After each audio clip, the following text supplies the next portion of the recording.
They say that time heals all wounds, but they are completely wrong. Time doesn't heal a single thing. It simply buries the raw pain under a thin layer of cold dust, waiting for the perfect, calculated moment to set it on fire. My name is Ethan Vance. Today, if you search my name on Forbes, Bloomberg, or LinkedIn, you will see cold corporate terms like tech visionary, venture capitalist, and multi-millionaire. I sit in a pristine, minimalist penthouse office on the 40th floor of a glass skyscraper, looking down at a city that feels incredibly small.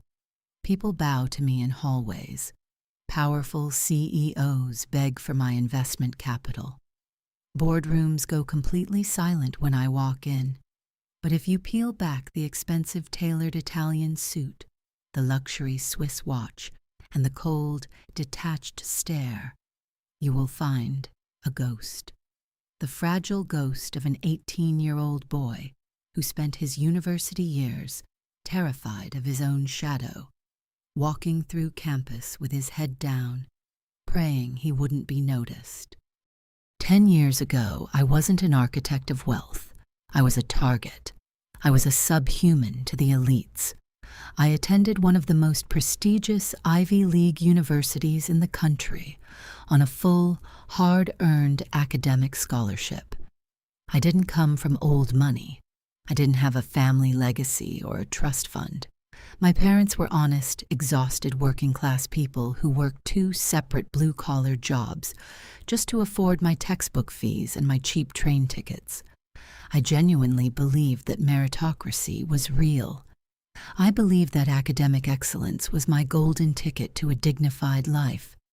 But to the wealthy, legacy students on campus, my poverty was an invisible stain, a foul smell they could detect from a mile away. They wore their family names like armor and treated the rest of us like background noise. The worst of them, the absolute king of this cruel ecosystem, was Donald. Donald was the golden boy of the university's elite circle. His father was a prominent multi-millionaire real estate mogul who owned half the skyscrapers in the state. Donald was the captain of the varsity rowing team, naturally athletic, imposing, and blessed with the kind of loud, arrogant charisma that made weak people instantly follow his lead. For reasons I will never fully comprehend to this day, Donald chose me as his personal, psychological punching bag for 4 straight years. It wasn't just simple, immature schoolyard teasing. It was a calculated, systematic campaign to utterly destroy my human dignity and mental stability. He and his wealthy fraternity brothers would corner me in the dimly lit basement of the library, laughing as they ripped up my months of research papers and threw them into the trash cans. They once hacked into my university server account using a paid specialist, completely deleted my final computer science thesis just 2 days before the absolute submission deadline, and left a mocking printed note on my desk that read, "Know your place, peasant." When I went to the dean's office, trembling with tears, trying to report the digital sabotage, nothing happened. 2 days later, Donald's father made a swift, massive 5-figure donation to the university's athletic department. The dean smiled, patted my shoulder, and told me there was insufficient digital evidence. The system didn't care about justice. The system cared about funding. The absolute climax of his cruelty happened during our senior year graduation gala. It was supposed to be the proudest night of my life. My elderly parents had saved money for months to buy bus tickets and a cheap suit for me, so they could watch me receive my honors graduate status. But Donald couldn't let me win. He publicly humiliated me in front of the entire faculty, the board, and my peers by fabricating a disgusting, elaborate cheating scandal. He used forged emails and paid off a corrupt professor to make it look like I had stolen the exam keys. I was stripped of my honors status on the spot, I wasn't expelled, but my reputation was completely turned to radioactive ash. I graduated at the absolute bottom of the list, broken, deeply depressed, and staring at a blank wall. My parents wept on the way home, not out of anger at me, but out of pure heartbreak, because they knew we were completely powerless against the rich. I vividly remember standing in the freezing rain on graduation day. I was watching Donald lift a championship trophy on the campus lawn, surrounded by beautiful, laughing friends who popped expensive champagne. He didn't even glance at me as I walked past the crowd, clutching my cheap cardboard box of belongings. To him, I wasn't even a rival. I was just an ant he had successfully stepped on to keep his boots clean. But Donald forgot a very basic, fundamental law of physics. If you press down on something hard enough, you don't always crush it. Sometimes you create a diamond, or sometimes you compress a bomb. I spent the next 10 years of my life working 20 hours a day in a dark, lonely apartment. I didn't go to parties. I didn't go on vacations. I didn't date.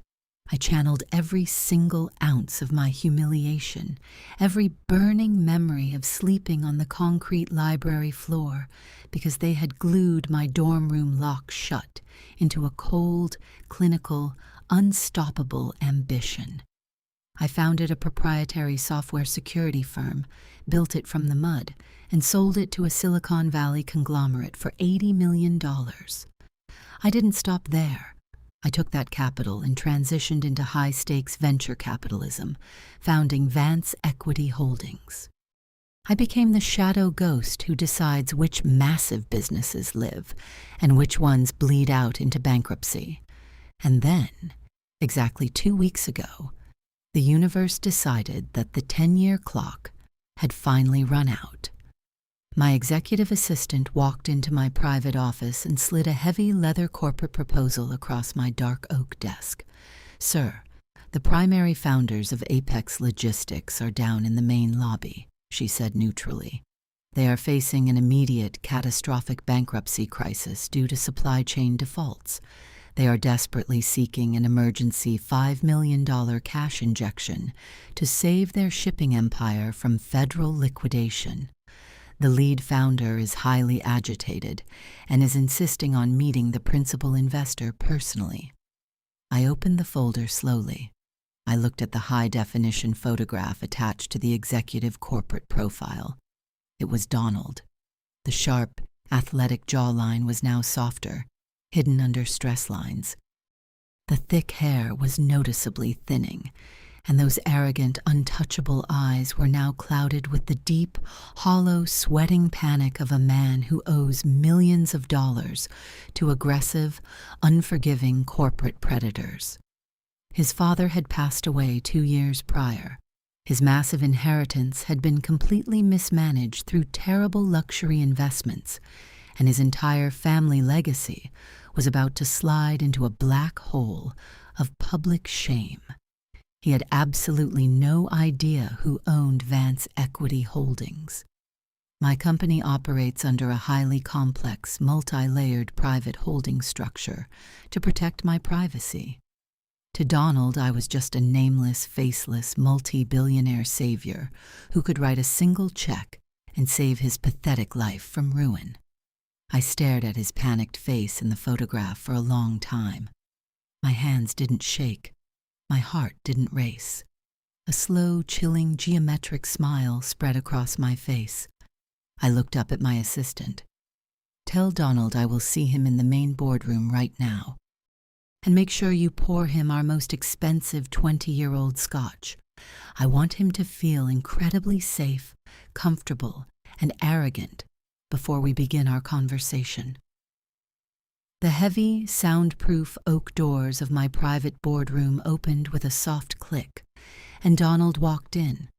He was wearing a designer Tom Ford suit, but if you looked closely, the fabric was slightly worn at the cuffs, and the trousers weren't perfectly pressed. He was trying so hard to project his old dominant Ivy League confidence, puffing out his chest and flashing a practiced smile. but the rapid blinking of his eyes and the slight sheen of sweat on his forehead gave away his terror. Beside him walked a brilliant, sharp-eyed woman in an immaculate gray corporate dress. Her eyes were like needles, analyzing the room instantly. Her name was Chloe. She was the chief operating officer of Apex Logistics, and as my extensive pre-meeting background check had revealed, she was also Donald's fiancé. Donald walked toward my massive black glass desk, extending his right hand with a booming fake salesman laugh that echoed awkwardly off the walls. "Mr. Vance, thank you so much for taking the time out of your busy schedule to—" He stopped dead in his tracks. His hand remained frozen in the air. The vibrant color drained from his face so fast it looked like he had just stared directly into the eyes of his own executioner. He looked at my face, then down at the silver name plaque sitting on the desk. Ethan Vance. The realization hit his brain like a physical blow. The nerdy, broken scholarship kid he used to push into metal lockers and call a peasant was now sitting in the high-back leather throne of the most powerful investment firm in the state. "Ethan?" he whispered, his voice cracking slightly as his hand dropped heavily to his side. You are the owner of Vance Equity?" "Please sit down, Donald," I said, my voice incredibly smooth, polite, and completely devoid of any trace of anger. I didn't stand up. I didn't take his hand.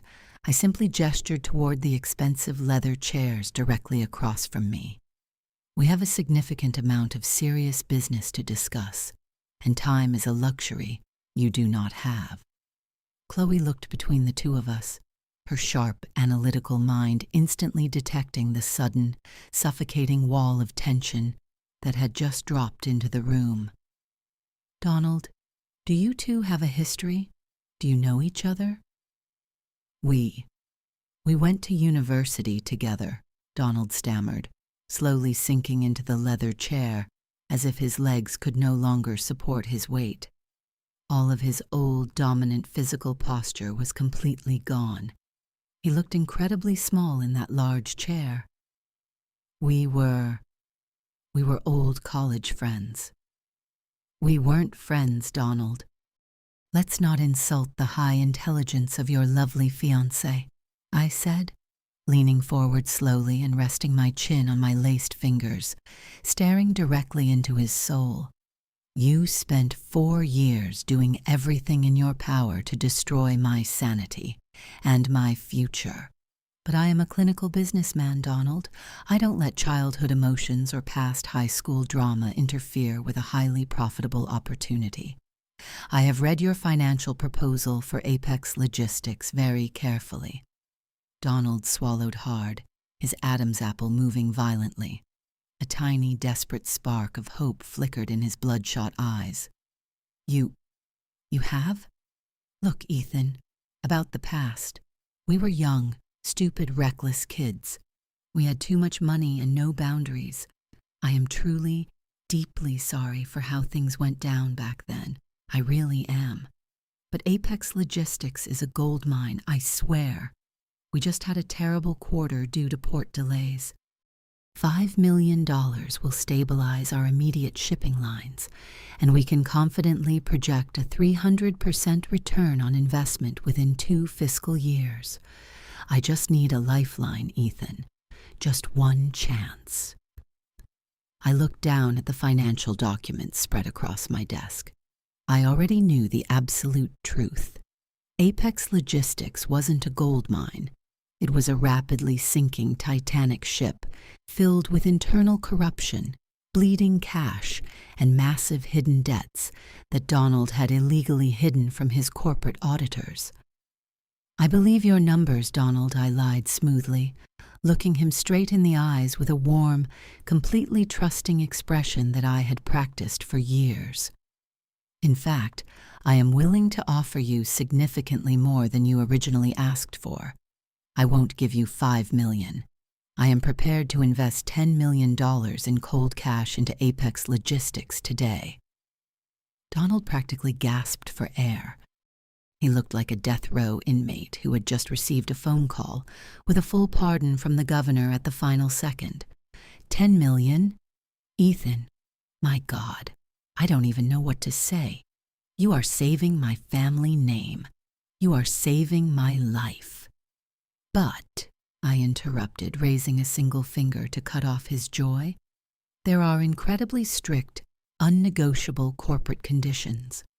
For an institutional investment of this magnitude, my firm requires 49% of the voting shares of Apex Logistics.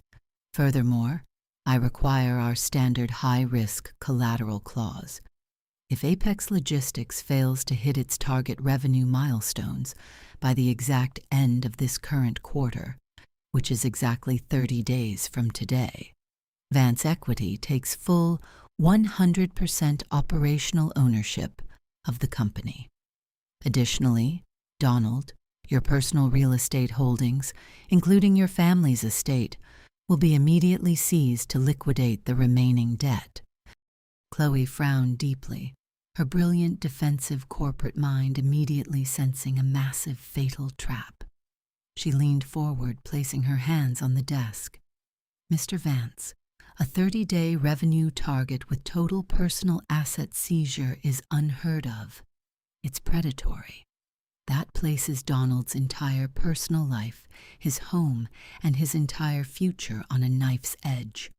We cannot legally clear the international supply chain backlog in 30 days. It is structurally impossible. That is my absolute first and final offer, I said, standing up calmly and buttoning my suit jacket, singling the end of the meeting. $10 million in cash hits your corporate bank account in exactly 2 hours if you sign. You can pay off your immediate creditors, buy new equipment, and save your father's legacy. Or you can walk out of that door, pride intact, and file for total bankruptcy by Friday morning. The choice is entirely yours, Donald. Donald looked at the legal contract lying on the glass table. He was drowning in a stormy ocean, and I was offering him a beautifully crafted golden anchor. He didn't look at Chloe's warning glare. He didn't listen to her whispers. He only saw the $10 million as his instant escape from shame. I'll sign, Donald said, his voice trembling with a mixture of fear and greed. We can hit the target. I know my team. We can do it. He grabbed the heavy silver pen and signed his name at the bottom of the document with a shaky hand. He thought he had just won the lottery against his old victim. He thought his wealth and status had saved him once again. He had absolutely no idea that I had spent the last 6 months secretly buying up every single one of his independent suppliers, his shipping ports, and his secret private creditors. The trap was officially set, and he had walked right into the center of it. If you're enjoying this story, don't forget to subscribe to English Stories Hub. A simple like helps more people discover these stories, and your support inspires us to create new ones. Now, let's continue. The next 30 days passed like a slow, agonizing countdown to an execution. Donald worked like a literal maniac, sleeping in his office, drinking black coffee, trying to salvage his crumbling shipping empire. He thought the $10 million of Vance Equity cash would fix everything. But he didn't realize that every single door he knocked on, every phone call he made, was already bought and paid for by me. Every international shipping port his trucks arrived at suddenly raised their docking prices by 200%. Every major manufacturing supplier we controlled suddenly canceled their contracts with him, citing unforeseen logistical difficulties. Donald called my office 20 times a day, screaming into the phone, begging, weeping openly. Ethan, please, someone is actively sabotaging my business. My suppliers are vanishing. The ports are locking me out. Give me another 30 days, please. For the sake of our college years. I always replied with the exact same calm, dead, professional voice. Business is business, Donald. Hit the target numbers by midnight, or the contract executes. On the final night of the fiscal quarter, at exactly midnight, the digital clock struck 0. Apex Logistics missed its required revenue target by a staggering, insurmountable $4 million. The next morning, I didn't wait for him to come to my skyscraper. I walked straight into his own corporate headquarters, the building his father had built. I brought my top legal team, the senior forensic auditors, and a fully authorized team of corporate asset seizure units. Donald was sitting at his massive desk, surrounded by empty whiskey bottles, his eyes completely bloodshot, his hair messy, his expensive tie completely ripped undone. He looked exactly like I did 10 years ago when he ruined my life, completely empty, mentally broken, and terrified of the next second. "It's officially over, Donald," I said loudly, tossing the heavy leather default notice onto his desk. "As of 12:01 a.m., Apex Logistics belongs entirely to Vance Equity Holdings. Your personal bank accounts are frozen, and your luxury family estate is currently being liquidated by our real estate division to cover the remaining debt. You have exactly 1 hour to clear your personal belongings from this desk." Donald looked up at me, his teeth clenching with pure animalistic rage. He stood up so violently he knocked his heavy leather chair back against the glass window. "You set me up. You bought my suppliers. You controlled the ports. This wasn't a business deal, Ethan. This was a personal, cold-blooded execution. You can't do this legally. I will sue you into the dirt." "Everything is perfectly legal, Donald," a sharp, familiar voice said from the doorway. Donald turned around, his eyes wide with shock. It was Chloe, his fiancé and chief operating officer. But she wasn't walking toward him to comfort him. She was standing directly next to me. She walked into the room with a calm, cold confidence, holding a secure, encrypted digital flash drive, and slid it directly into my open hand. "Chloe," Donald stammered, his body beginning to shake. What are you doing? Why are you standing next to him? What is that?" "I've been working directly with Ethan for the last 6 months, Donald," Chloe said, her voice completely flat, devoid of any human warmth or affection. "Did you really think a brilliant woman like me actually loved a reckless, arrogant, incompetent silver spoon fraud like you? You inherited your father's empire and instantly began running it into the ground with illegal offshore transfers, hidden debts, and pathetic tax evasion. I am a professional, Donald. I wasn't going to sink with your pathetic ship." Donald fell back against the glass window, staring at his fiancée as if she were a monster. This was the first twist. He thought his childhood victim had beaten him through market manipulation. But it was his own partner, the woman he shared a bed with, who had delivered the fatal, structural blow to his spine. "Chloe provided my forensic team with all of your internal, double-layered financial records, Donald," I explained, holding up the black flash drive in front of his face. "She gave me the exact, undeniable proof of your corporate embezzlement. You thought you were fighting an external market crisis. In reality, your own fiancé was feeding me your system passwords and financial data every single night. You are officially ruined, Donald. Permanently." Chloe stepped forward, flashing a smug, triumphant, venomous smile at Donald. She looked at him as if he were nothing but dirt on her expensive shoes. Then she turned to me, her eyes shining with greed, crossing her arms in an expectant posture. "The job is officially done, Ethan. Donald is completely wiped out, just like you wanted. Our private agreement is ready to execute, right? My 20% cash cut of the liquidated assets and the permanent CEO position of the restructured company." I looked down at the secure flash drive in my hand for a long moment, feeling its weight. Then I slowly looked up at Chloe, The cold, calculated smile on my face didn't fade. It grew infinitely sharper, darker, and colder. "You did an absolutely flawless job, Chloe," I said softly, my voice echoing in the quiet office. "But you made one massive, catastrophic mistake." Chloe's smug smile instantly froze on her face. Her arms dropped to her sides. "What? What do you mean? We had an agreement." "You assumed that because I hated Donald, I would automatically trust a traitor," I said, walking over to the conference table, opening my laptop, and tapping a few keys. "You see, Chloe, when an architect investigates a target, he doesn't just look at the building, he looks at the foundation. I didn't just dig into Donald's past financial records. I dug into yours. I searched through everything." I turned the high-definition laptop screen toward her. It displayed an old, encrypted university disciplinary file from exactly 10 years ago, stamped with a red, confidential seal. Chloe's face turned an ugly, ghostly, pale shade of gray. Her lips began to tremble. 10 years ago," I continued, my voice dropping to a freezing, absolute whisper that made both of them freeze.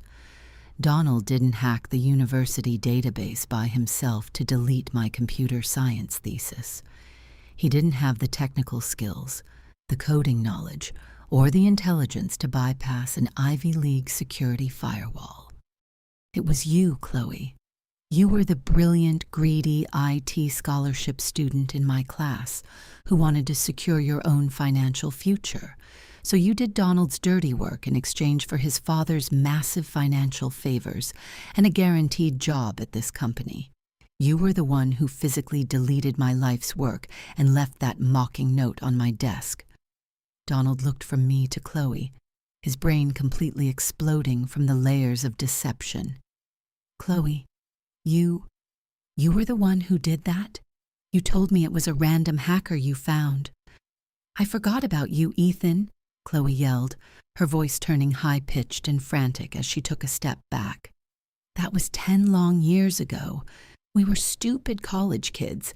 It didn't matter. I just helped you destroy him now. We have a signed digital contract, Ethan. We had a deal." "We never had a deal, Chloe," I replied with absolute calmness, closing the laptop slowly. "I used your immense greed to get Donald's internal financial files without a court warrant. But while you were busy stealing his secret files from me, my private investigator was monitoring your personal bank accounts. This flash drive doesn't just contain Donald's amateur crimes. It contains full, certified, undeniable proof from the bank servers that you embezzled $3 million from Apex Logistics into your personal Cayman Island accounts over the last 3 years, framing Donald for the shortfall." The heavy wooden doors of the executive office swung open wide.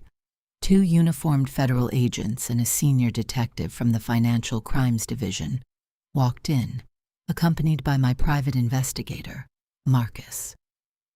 "Chloe Martinez," the lead detective said loudly, pulling out a warrant.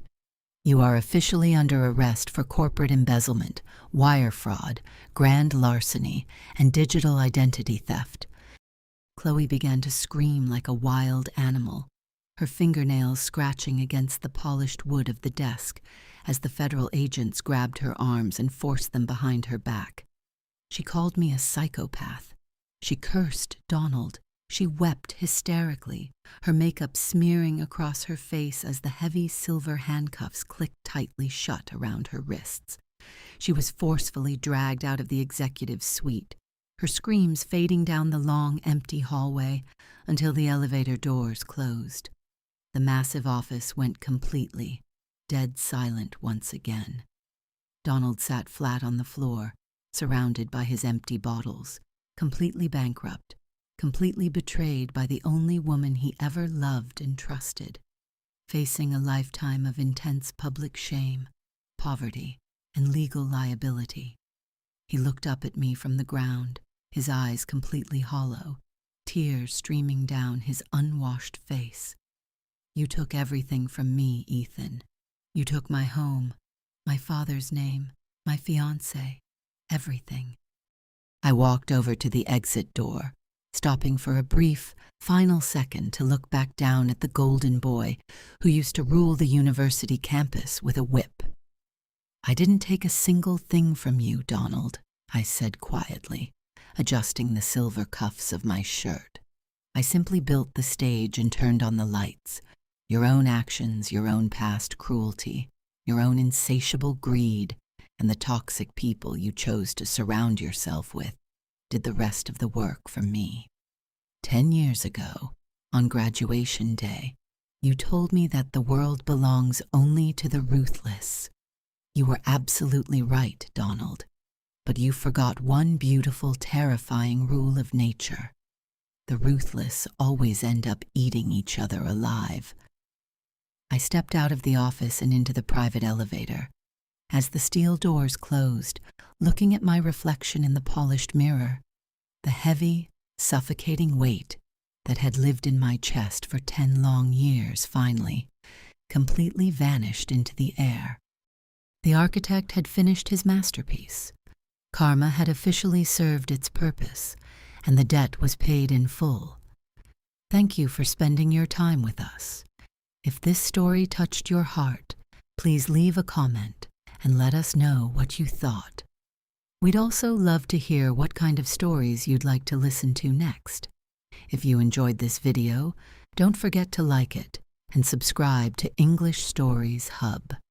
A new story is coming soon, and we can't wait to share it with you. Thank you for your support, your comments, and for being part of our community. Until next time, take care and keep the stories alive.